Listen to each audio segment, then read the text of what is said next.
Mes chers amis, depuis quelques années, de nombreuses publications chocs ont révélé l'horreur des élevages de fourrure, grâce notamment au travail de terrain d'associations de protection animale.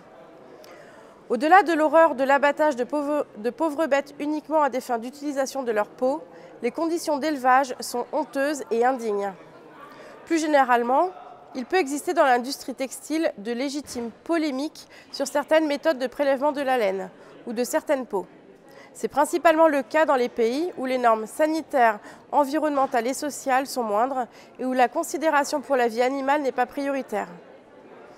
Mais je pense à des pratiques barbares comme le cuir parfois prélevé sur des fœtus. Je pense aussi à cette pratique consistant à une ablation partielle du tissu périanal chez le mouton ou l'agneau.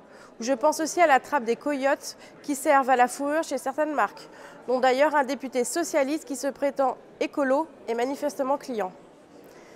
Pourtant, des alternatives existent, tant pour les matières utilisées que pour les méthodes. Mais il ne faut être ni dogmatique, ni moralisateur à l'excès. On peut comprendre, tout en le regrettant, que tout le monde ne peut pas avoir une préoccupation sur ces questions, ni même sur la sensibilité quant à la dignité animale, et encore. Mais pourquoi continuer certaines pratiques barbares et des souffrances parfaitement inutiles ? Le cuir devrait être prélevé uniquement chez des animaux issus de la filière viande ou réutilisé et recyclé comme le proposent déjà certaines marques.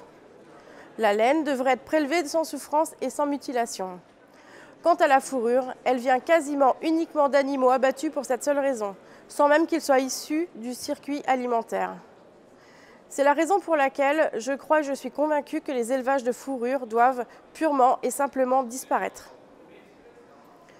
Les entreprises ne doivent pas avoir peur de se convertir à de meilleures méthodes.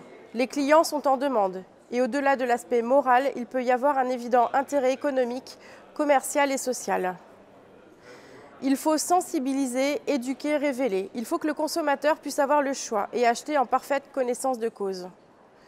Beaucoup de jeunes entreprises se bâtissent aujourd'hui autour de ces valeurs, celles d'une vie animale respectée et d'un bilan environnemental optimal.